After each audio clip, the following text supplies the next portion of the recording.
주님께서 오늘 우리에게 주신 말씀 마가복음 9장 14절에서 37절입니다. 긴 구절이지만 한 구절 한 구절 하나님께서 우리에게 주신 말씀 같이 교독하도록 하겠습니다. 제가 먼저 읽습니다. 이에 그들이 제자들에게 와서 보니 큰 무리가 그들을 둘러싸고 서기관들이 그들과 더불어 변론하고 있더라.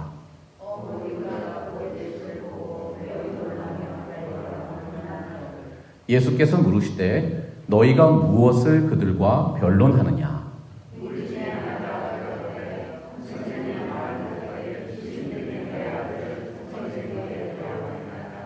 귀신이 어디서든지 그를 잡으면 거꾸러져 거품을 흘리며 이를 갈며 그리고 파리해지는지라. 내가 선생님의 제자들에게 내쫓아 달라고 하였으나 그들이 능히 하지 못하더이다.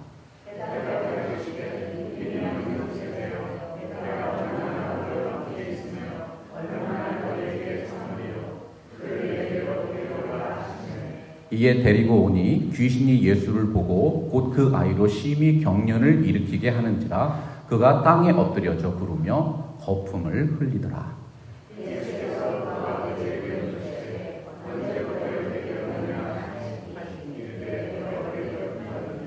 귀신이 그를 죽이려고 불과 물에 자주 던졌나이다. 그러나 무엇을 하실 수 있거든 우리를 불쌍히 여기사 도와주옵소서.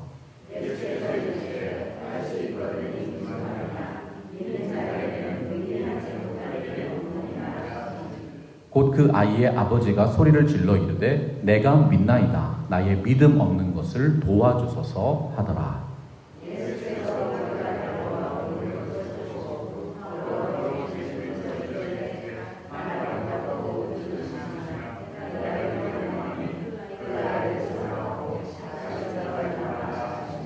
귀신이 소리 지르며 아이로 심히 경련을 일으키게 하고 나가니 그 아이가 죽은 것 같이 되어 많은 사람이 말하기를 죽었다 하나.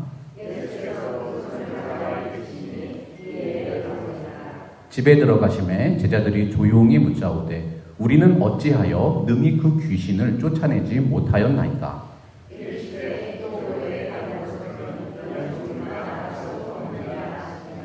그곳을 떠나 갈릴리 가운데로 지날새 예수께서 아무에게도 알리고자 아니하시니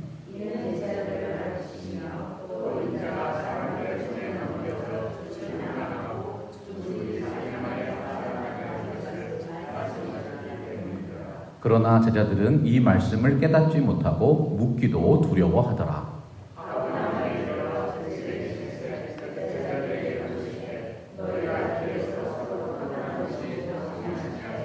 그들이 잠잠하니 이는 길에서 서로 누가 크냐 하고 쟁론하였습니다.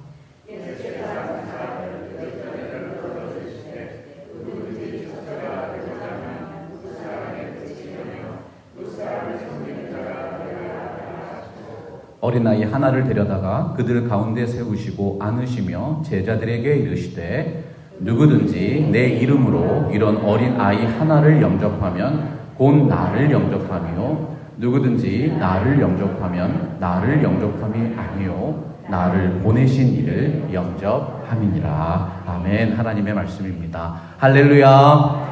하나님의 은혜와 평강이 여러분의 마음과 삶에 가득하시기를 주님의 이름으로 축복합니다. 그리스도인들의 삶을 믿음이 성장하는 나무로 비유하면 하나님은 우리를 보다 나은 신앙으로 성장시키기 원하시는 조경사와 같습니다. 우리들의 신앙이 화분에 담긴 작은 묘목에 불과할 때는 모든 것이 안전한 온실과 같지요. 하나님께서 우리가 바라는 대로 모든 것을 이루신다고 생각하게 됩니다. 어느 정도 신앙이 성장하면 하나님은 우리 삶의 한 지점에서 믿음의 시련을 허락하십니다. 이제는 우리의 뜻이 아니라 하나님의 뜻을 이루어드리는 진정한 그리스도인의 삶을 요구하시는 것이죠.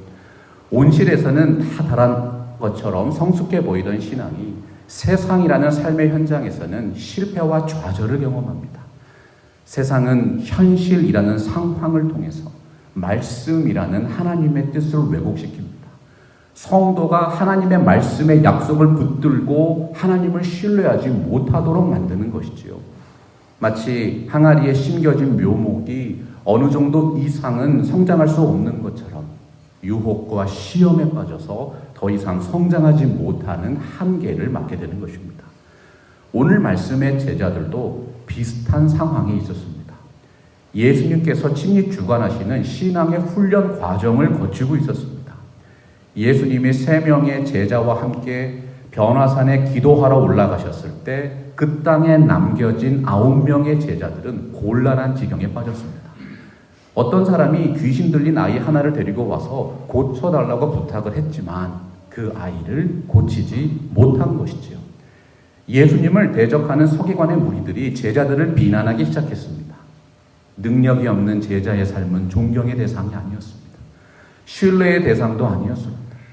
제자들은 그저 자신을 비난하는 서기관들과 거친 논쟁을 벌이고 있을 뿐입니다.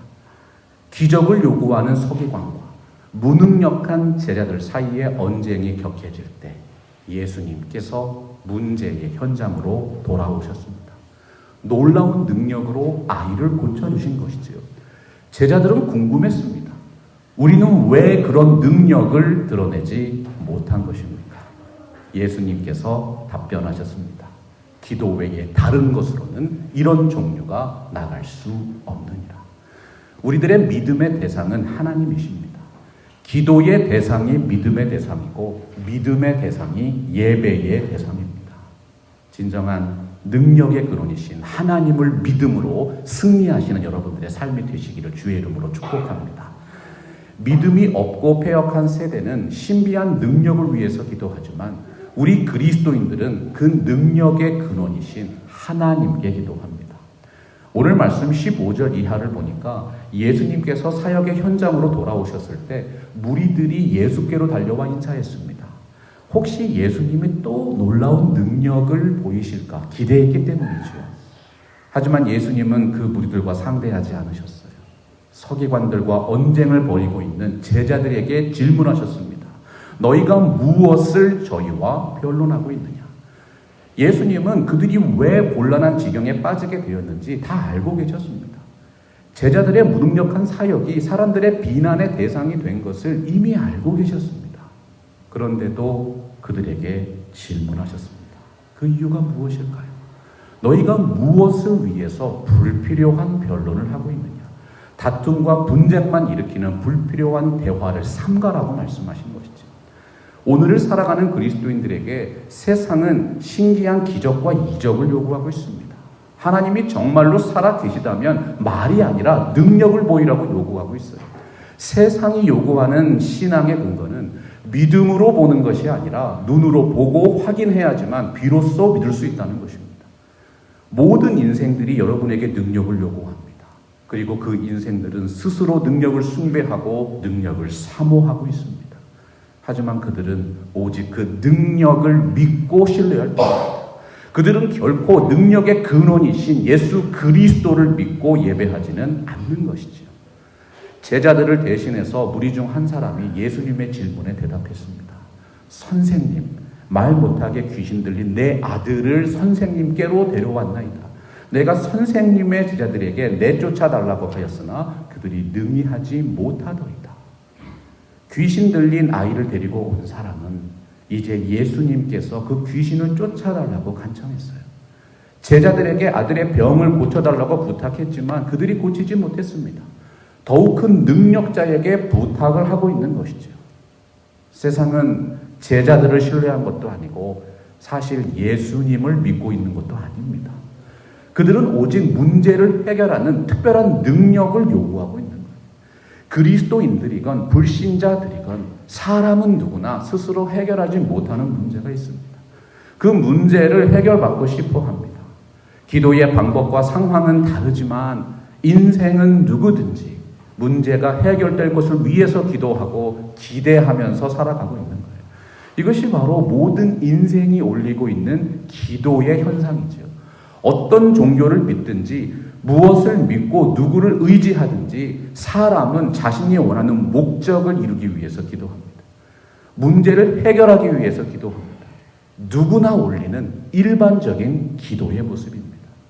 예수님께서 다시 한번 이 사실을 확인시켜 주세요. 사람들은 결코 자신이 빠져 있는 문제보다 하나님을 더욱 큰 분으로 여기지 않는다는 본성을 말씀하고 계신 것입니다. 믿음이 없는 세대여, 내가 얼마나 너희와 함께 있으며 얼마나 너희에게 참으리요 그를 내게로 데려오라 하시네. 오늘 말씀에 등장하는 대다수의 사람들은 또 하나의 기적의 역사를 기대하고 있습니다. 하지만 그것은 그들이 예수님을 그리스도로 믿기 때문이 아니었어요. 제자들이 해결하지 못했던 문제들 그들의 선생이 해결하나 보자. 서기관들의 코를 납작하게 만들어 버릴지 아닐지 흥미로운 구경을 하고 있는 것입니다. 하나님의 역사에도 주인공 같은 인물들이 있고 그를 돕는 조연들이 있고 심지어는 구경꾼 같은 인생들도 있습니다. 구경꾼들의 특징은 그리스도에 대해서 알기를 원하지 않는 것입니다. 그들은 오직 자신이 궁금해하는 문제를 해결하기 원할 뿐이에요. 세상적인 관점으로 오늘날의 교회를 바라보면 어떻게 됩니까? 저 사람이 잘하나 못하나 보자. 저 사람이 저 문제를 해결하나 못하나 보자. 이 시대의 타락한 인생들이 지켜보는 앞에서 귀신 들린 아이의 부모가 간절하게 말합니다. 귀신이 그를 죽이려고 불과 물에 자주 던졌나이다. 그러나 무엇을 하실 수 있거든 우리를 불쌍히 여기사 도와주옵소서. 오늘 말씀에 등장하는 사람들은 예수님이 누구신가, 하나님이 누구신가에 대해서는 아무런 관심이 없습니다. 그들은 그리스도가 아니라 오직 문제 해결 능력이 필요한 것입니다. 여러분, 예수를 주님이요 그리스도요 살아계신 하나님의 아들로 믿는 일과 아는 일은 세상의 주된 관심사가 아닙니다. 세상은 그 아이의 병이 고쳐지는가 아닌가에 관심이 있습니다. 인간관계가 회복되는가 회복되지 않는가에 관심이 있습니다. 재물과 명예가 늘어나는가 줄어드는가 그것을 지켜보고 만족될 때 그 대상과 방법을 예배하고 숭배하는 것이죠. 그래서 오늘날의 세상은 하나님을 믿는 신앙이 아니라 신화를 이루는 신앙을 원하고 있습니다. 하나님은 정녕 누구신가? 인생들이 믿고 예배하고 순종해야 하는 주님이 누구신가를 향한 진정한 소원이 없는 것이죠. 세상 사람들도 현실적인 필요를 위해서 기도합니다. 오늘날 전 세계 도처에 퍼져 있는 다양한 종교와 기도의 문화를 생각해 보세요. 자신의 요구가 만족되고 자신의 생각대로 이루어지고 자신의 욕망이 채워지기를 바라면서 간절한 기도를 올리는 것이죠. 하지만 그들이 천지 만물을 창조하신 하나님과 개인적인 관계가 없다면 무슨 소용이 있습니까? 아무런 능력이 없는 우상에게 빌고 절하는 안타까운 일들이 벌어지는 것입니다. 예수님은 아이를 위한 아버지의 간절한 기도를 들으셨습니다. 그리고 어떻게 하면 진정한 기도 응답의 역사를 경험하게 되는지 말씀해 주셨어요. 예수께서 이르시되 할 수 있거든이 무슨 말이냐? 믿는 자에게는 능히하지 못할 일이 없느니라 하시니. 그러자 아이의 아버지가 소리를 지르며 기도하듯 고백합니다. 내가 믿나이다. 나의 믿음 없는 것을 도와주소서. 한글 성경에는 내가 믿나이다만 기록되어 있죠. 헬라어 원어 성경에 보면 주여 내가 믿나이다입니다. 주여라는 호칭을 아주 강조하면서 말씀했어요. 여러분, 이 고백이 바른 기도의 모습이에요. 믿음 자체의 능력이 있는 것이 아니라 그 믿음의 대상이신 주님이 우리가 의지하는 능력인 것입니다. 바른 생활은 바른 믿음에서 나오고 바른 믿음은 바른 신앙의 대상으로부터 나옵니다. 하나님이 원하시는 믿음, 신화나 기적을 믿는 신앙이 아니라 먼저 그의 나라와 그의 의를 구하는 믿음입니다. 그리하면 이 모든 것을 너희에게 더하시리라. 예수를 주님이요 그리스도요 살아계신 하나님의 아들로 믿는 믿음이 모든 신앙생활의 중심인 것이죠. 예수님을 향한 그의 호칭이 달라졌습니다. 선생님에서 주님으로 바뀌었어요. 우리가 진정한 믿음의 대상을 만나면 마음과 생각이 겸손해집니다. 신앙의 대상은 곧 예배의 대상이기 때문이죠. 아직도 예수님을 믿지 못하는 의심 많은 자신의 신앙을 겸손하게 고백했습니다. 나의 믿음 없는 것을 도와주십시오. 여러분, 하나님은 우리가 잘 되기를 원하십니다. 하나님은 우리가 잘 되기를 원하십니다. 한번 손 들어보세요. 내 자식이 안 되었으면 좋겠습니다. 한번 손 들어보세요. 아무도 없으시잖아요. 하나님 아버지도 똑같다는 것입니다.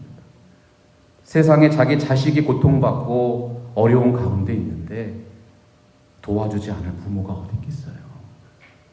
왜 세상 속에서의 만남들이 서로 판단하고 확인할까요? 믿음의 식구가 아니기 때문입니다.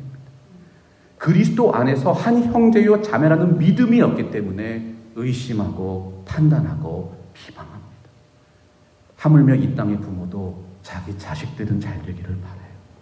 하나님 아버지도 마찬가지 아니겠어요? 그러나 하나님은 우리와 같은 인생이 아니십니다. 우리의 필요를 위해서만 역사하시는 분이 아니시죠. 예수 그리스도를 통해서 세상 모든 민족이 그분을 믿고 예배하기를 원하시는 것입니다. 여러분, 무엇을 위해서 기도하십니까? 기도의 능력은 우리가 무엇을 위해 기도하느냐가 아니라 누구에게 기도하고 있는가에 달려 있어요.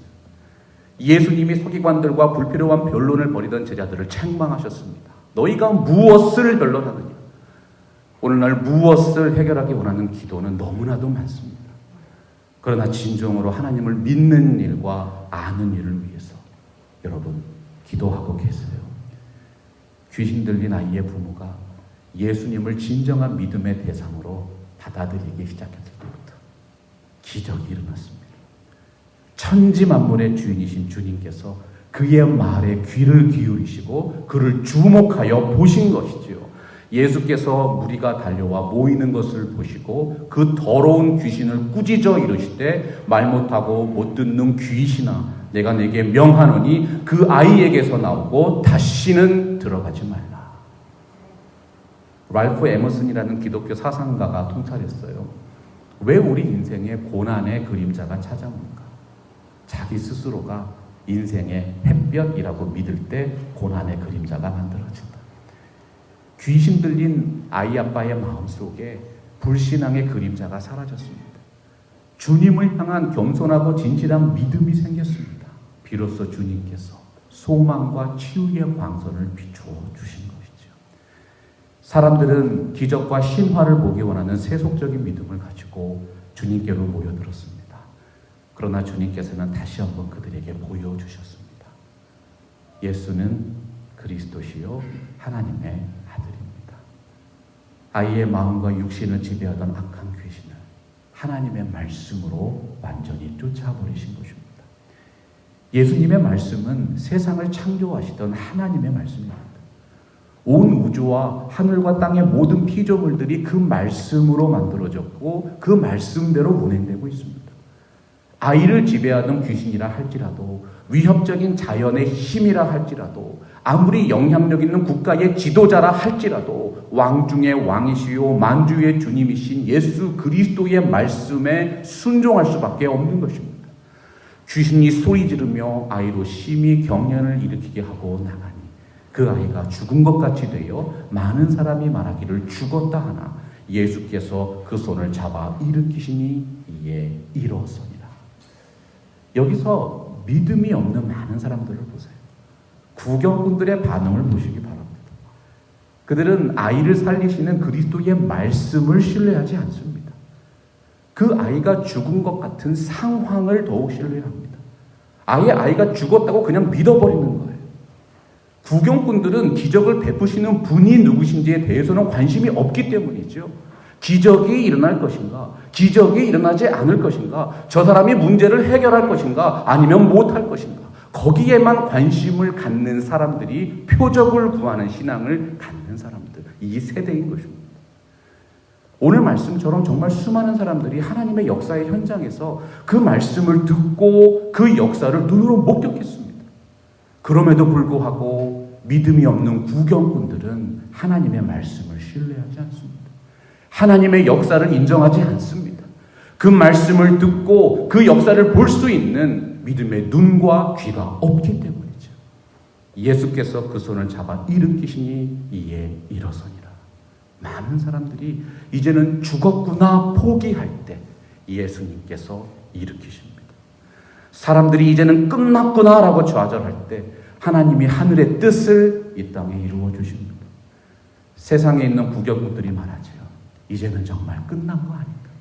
더 이상은 희망이 없고 불가능하다고 판단할 때 하나님께서 친히 나라와 권세와 영광을 드러내시는 것입니다. 사랑하고 존경하는 성도 여러분, 인간의 사상이 끝나는 곳에서 진정한 신앙이 시작됩니다. 스스로의 약함을 인정하는 겸손함이 하나님을 경외하는 신앙입니다. 성경이 약속하는 하나님의 은혜를 누리는 진정한 지혜요 능력인 것이죠. 우리는 어찌하여 능히 그 귀신을 쫓아내지 못했습니까? 너무나도 부끄럽게 질문하는 제자들을 향해서 말씀하셨어요. 이르시되 기도 외에 다른 것으로는 이런 종류가 나갈 수 없느니라. 모든 사람들이 죽었다고 믿은 아이가 예수의 손에 붙들려 일어났습니다. 사람들은 그 아이를 일으키신 능력의 근원이신 하나님의 아들 예수 그리스도를 목도하게 되었습니다. 완전한 능력의 원천이신 예수 그리스도를 믿는 믿음, 그 온전한 믿음을 통해서 성경이 말씀하는 지혜와 능력을 누리며 살아가는 팜스프링스 개혁 장로교회 성도 여러분 되시기를 주님의 이름으로 축복합니다. 이제 예수님께서는 하나님의 놀라운 지혜와 능력이 펼쳐지는 앞으로의 일에 대해 말씀하기 원하셨어요. 그곳을 떠나 갈릴리 가운데로 지날새 예수께서 아무에게도 알리고자 아니하셨다. 그곳이 어디지요? 그리스도의 부활을 나타내는 변화산의 영광에 펼쳐진 곳입니다. 귀신 들린 아이를 고치셨던 기적의 현장이었습니다. 사람들이 주목합니다. 사람들이 환호합니다. 그 능력의 현장을 떠나서 예수님은 초창기 사역의 거점이었던 갈릴리 가운데로 가버나움으로 돌아오신 것이죠. 사람들은 박수받기를 즐깁니다. 인기를 끌고 인정을 받고 존경을 받을 때 스스로 교만해져서 자만에 빠지기 쉽습니다. 하나님의 은혜로 허락하신 모든 것들에 대해서 마치 자신이 이룬 것처럼 논공 행상을 벌이게 되는 것이죠. 누가 이러한 일들을 다 이루었느냐? 누가 가장 큰 업적을 세웠느냐? 예수님께서 왜 기적을 일으키실 때마다 사람들에게 그 일을 알리지 말라 하셨어요? 인생들의 교만한 본성을 너무나도 잘 알고 계셨기 때문이에요. 우리 같이 33절과 34절 보실까요? 가버나움에 이르러 집에 계실새 제자들에게 물으시되 너희가 길에서 서로 토론한 것이 무엇이냐 하시되 그들이 잠잠하니 이는 길에서 서로 누가 크냐 하고 쟁론하였습니다. 누가 크냐는 말 비교급이 아니고 최상급입니다. 영어 성경 보면 greater가 아니고요 the greatest예요. 제자들은 천국에서 누가 가장 크고 가장 인정을 받는 사람인지 논공 행상을 따진 것입니다. 예수님의 마음을 한번 헤아려 보세요. 사람들의 박수 갈채를 받던 기적의 현장을 떠나셨습니다.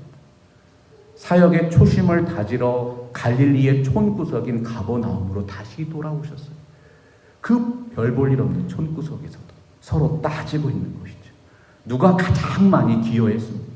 누가 천국에서 가장 높은 자리에 올라가겠습니까? 누가 가장 높은 자리에서 예수님의 사랑을 독차지하겠습니까?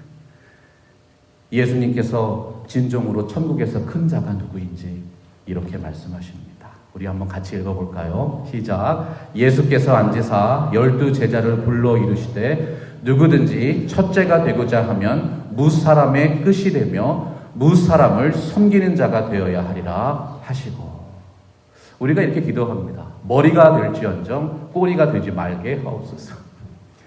그런데 천국에서 가장 큰 자는 모든 사람의 종이 되어서 섬기는 자라고 말씀을 하십니다. 이것이 얼마나 큰 모순입니까?